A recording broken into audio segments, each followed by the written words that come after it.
Good afternoon, everyone. Happy New Year, and welcome to our first webinar of the year presented by Trident Center for Career Planning and Workforce Strategies. I'm Marketing Communications Manager Daniel Sloan, and today we're excited to bring you an information session with InspiriTec. Hosting today is Dr. James Shiver, Manager of Trident's Career Center. He's been with Trident since 2014, holding leadership roles at both the Strategic University Alliances and Military and Community Relations teams. Dr. Shiver served in the military for over 20 years.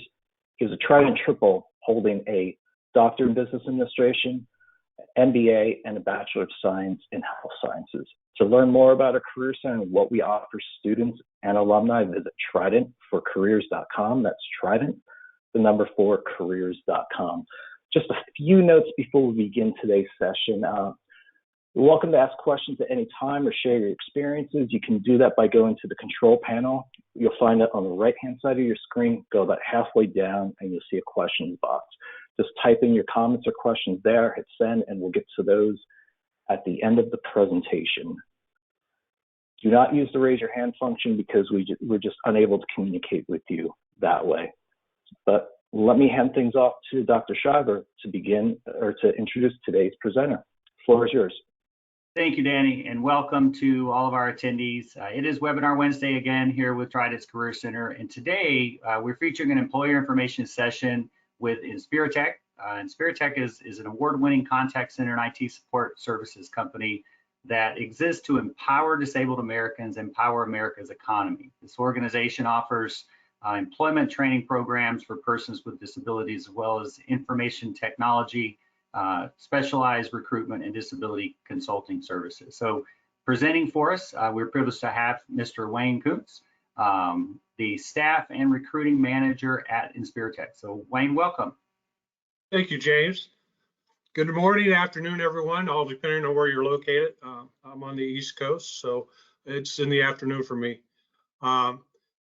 I'm been with InspiriTec now almost 9 years. I started with the company in June of 2013. I actually came on board after retiring from the military after 25 years of service from the Army.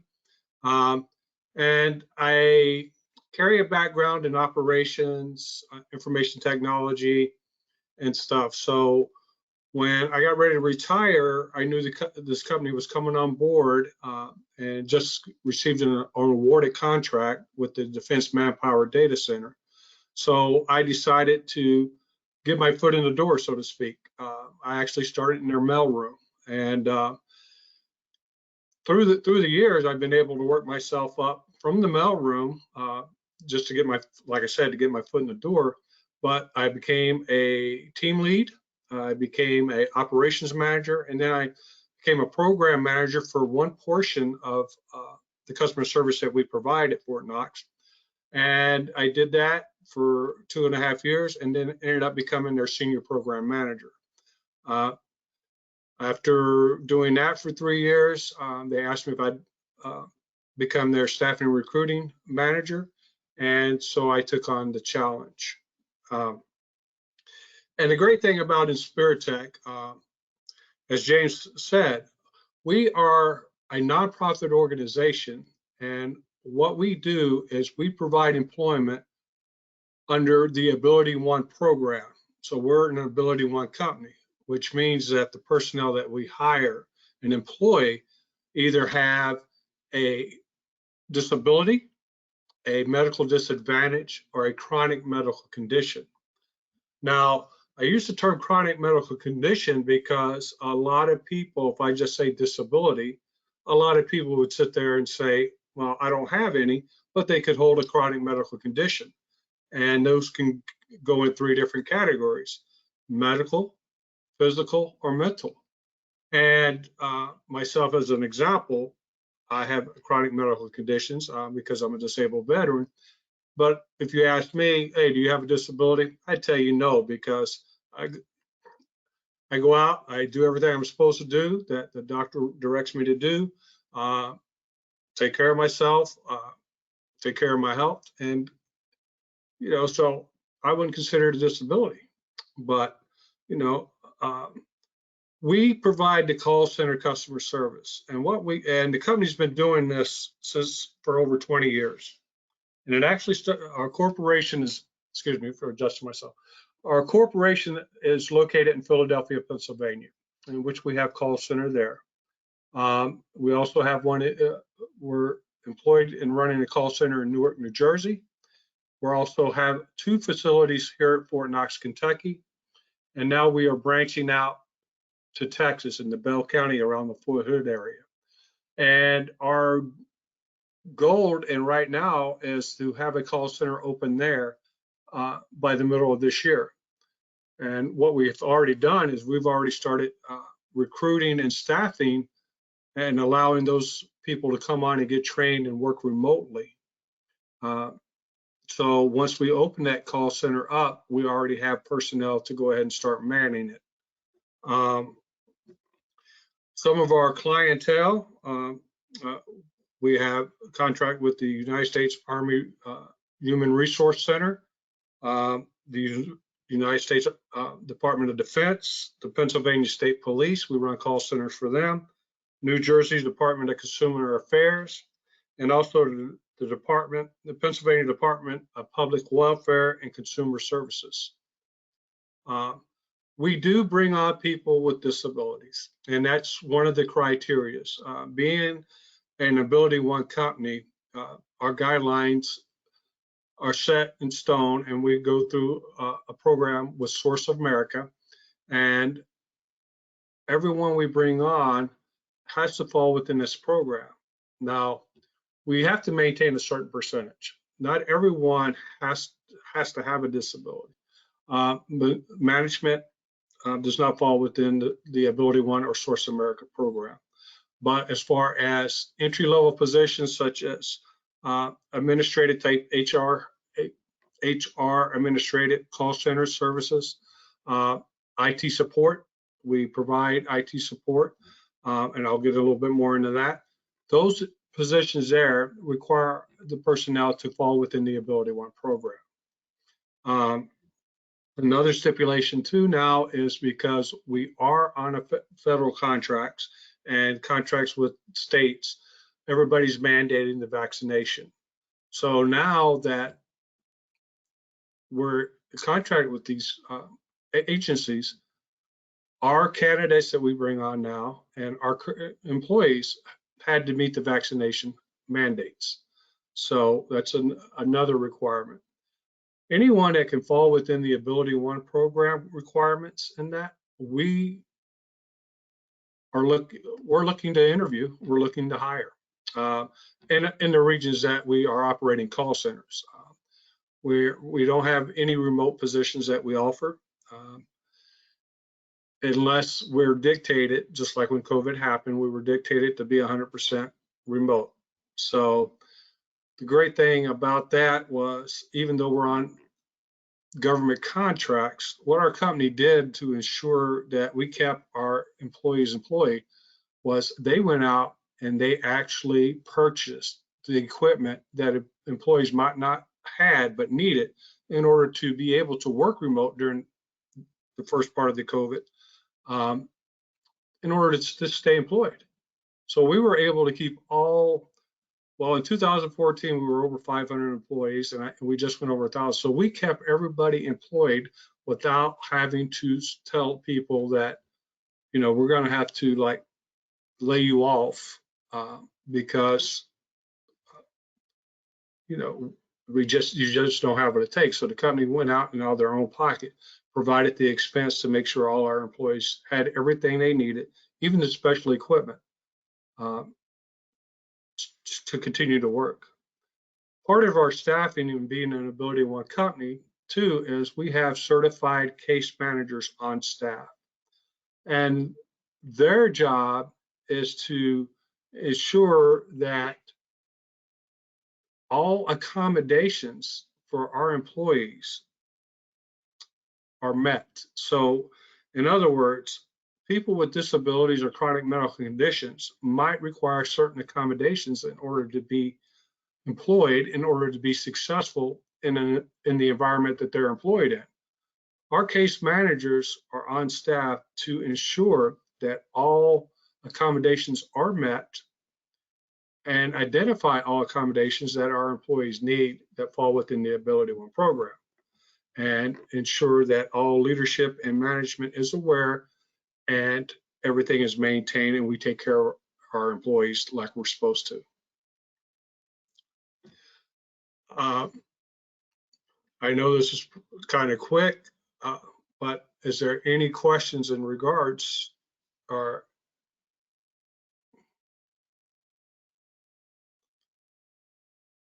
Hey, Wayne, thanks for the information and overview, some great information. We do have a couple of questions coming in. One, with the specifically like the IT support, those types of jobs, are there any specific degree programs that are in higher demand or preferred for that? I think that's coming from someone who probably is in the computer science program or one of those IT centric programs. Okay. Any specific degrees that are helpful with your candidates? Any kind of background in information technology is a plus.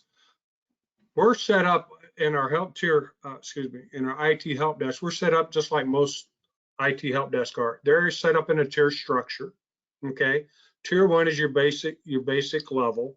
So just your basic general knowledge and understanding of information technology. When you go to tier 2, we're required for our candidates and our agents to be able to have this at least the Security Plus certification, okay? Because with that, the government will allow those personnel to be able to remote into government databases and applications, okay? Those positions will also require the person to be able to obtain a secret to top secret clearance, okay? And we have those positions at Fort Knox, Kentucky, at the help call center at Fort Knox, and also we're bringing on people down in Bell County, Texas, in the IT call center help desk. So if anybody's listening in those areas and you're interested. Gotcha. Well, and we do have a pretty large, Trident has a fairly large student population, California, Texas, in Florida, and I know in several of the, around some of the military bases based on our population. So there may be some good candidates there. So a question I know will come out of this if it hasn't popped in the box already, with the clearance. If someone has a current clearance, if they're maybe transitioning or recently retired or recently transitioned, does having that existing secret or top secret clearance help them? Do they still have to go through a process with you, or what does that look like? If it's still active, thanks for the question, Jay. If it's still active, then we actually have a facility security officer, or better known as FSO to those military minded, on staff that handles all the security. All they will do is take the information, submit it, and have the clearance stay active.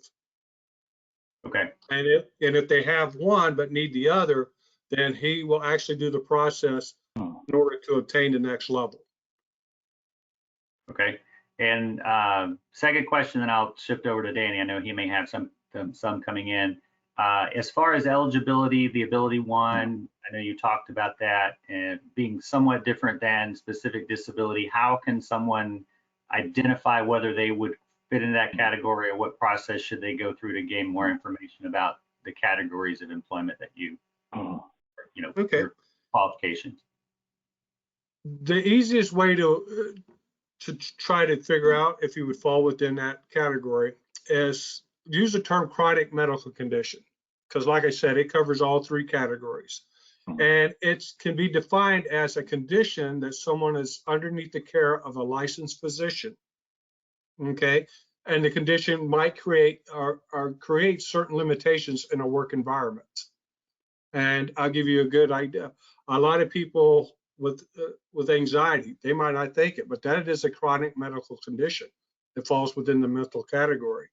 And believe it or not, it can create limitations in a work environment because the anxiety starts up, for an example, they don't think clearly.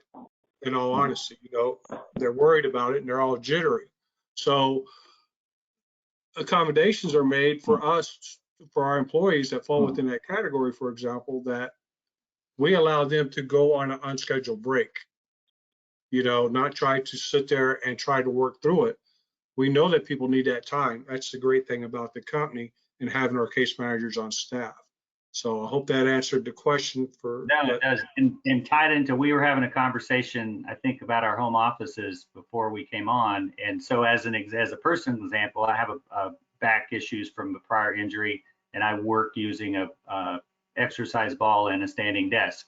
So that someone that had an issue similar to that may or may not, that would be, you know, if they're followed by a physician, maybe something that would be an eligible situation. Correct. And another thing the company does, and the purpose of the case managers, is not just identify the accommodations, but also any special tools or equipment that's needed. Okay. We have people with their stuff is vision, so they need additional enlarging equipment and Zoom and stuff like that. So, and like yourself with the lift, standing desk and down, all that stuff our company, our agents, excuse me, our case managers identify, and we make sure it's in place for when the people come are working. Okay, so just for the attendees, I guess think beyond the word disability, and if you feel like you might, you know, fit one of those categories, and if you have an interest, definitely. So how would they reach out to you? Would they go to the website, email you? As far as if people are interested in reaching out, how would you recommend they contact you? What I'd recommend is go to our company website, and it's www.InspiriTec.org. Okay. And in the top toolbar, click on employment, and then the next splash page that comes up says view open jobs, and then it'll show you everywhere we're looking, where we have positions opened, and it provides the requirements and description, the job description, and you can apply online there. And then once somebody applies, I receive notification that somebody applied, and then I reach out and I speak with them and go through the pre-qualifications and then link them up with the next part of the process. Okay. All right, Danny, I know you probably have some, sorry I asked that last question. It just seemed to flow with what we were talking about. Yeah, no problem. Definitely useful subject matter there. Next question, and it actually is a consistent theme here. Someone asked, as someone with an unseen disability, do you have advice on communicating this to colleagues who are not familiar with these types of disabilities, or those without a military background? We just don't, well, myself personally, I just don't recruit veterans. We have a lot of civilians that actually work for us. And in our advertisement and our jobs, it pretty much identifies about us being Ability One and you know, hiring people with disabilities and things. If I understood your question correctly. I believe the question is probably about trying to create an understanding with people who are less familiar with unseen disabilities, and it actually came excuse me, it actually came in when you were talking about anxiety. So it's probably related to that, because my assumption is that there's a lot of people out there who are less familiar with something like anxiety or attention deficit disorder being considered a disability. Correct, and that's part of our process. When I reach out to someone, you know, I pretty much, I'm not the medical expert, and right, I can only provide certain, and plus we have to stay within our HIPAA guidelines. Okay, so if you feel like you meet or can fall within the criteria, please apply, because I'll reach out to you. To me, I talk to a lot of people, and a lot of people do not fall within the Ability One. I'll reach out to you and we'll discuss the talk. And then based on our conversation, I will link you up with our case manager, one of our case managers on staff, and they'll reach out and they'll talk to you in regards to the Ability One and the medical. And that's why they're on our staff and they're certified. This way we stay all within the HIPAA guidelines, and everything that is talked about is strictly between the candidate and the case manager. The information is not shared with anybody else within the company. Great. Hopefully that answers your question. Next question, are there cybersecurity roles available at InspiriTec? Cybersecurity, yes. Yes, there are. Being government, of course, you know, we all have to, with our databases, all our equipment has to be constantly meeting this requirements for cybersecurity. Yeah, it's a very popular program to study here at Trident. Yes. And next question, I think this is related to the first question I asked, is that could you describe the professional and educational training that is required of a case manager? Okay. Must at least have a bachelor's degree. Must at least have 4 to 5 years experience working like as a family social counselor or as a counselor in general.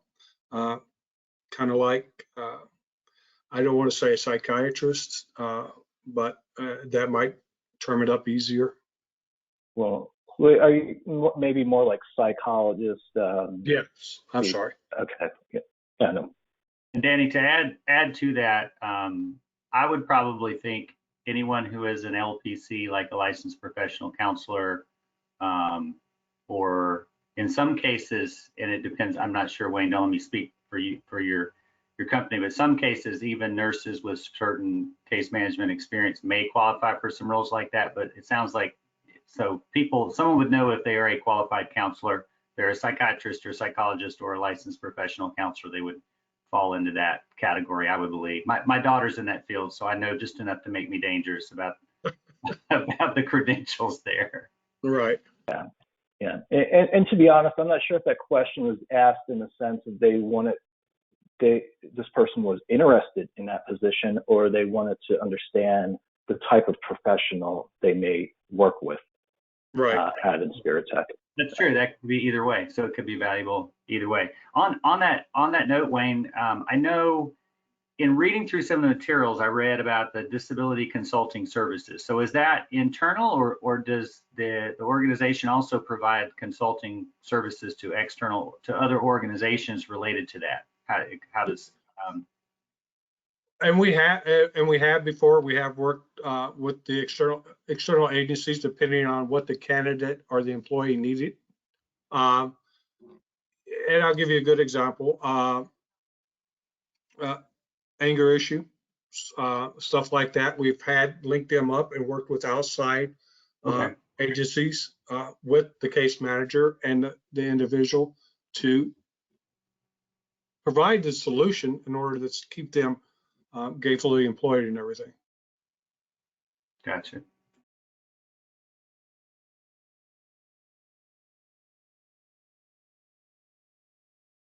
Okay.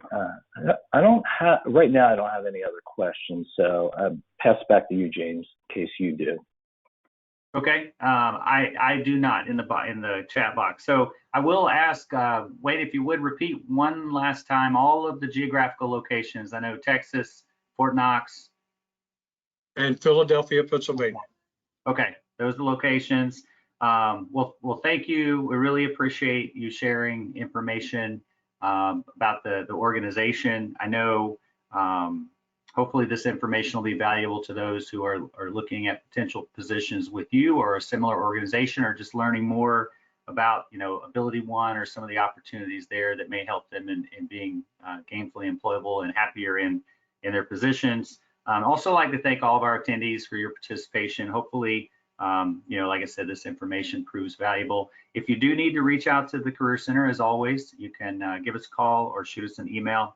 Give us a call at 866-492-9008, or send us an email at trident4careers@trident.edu.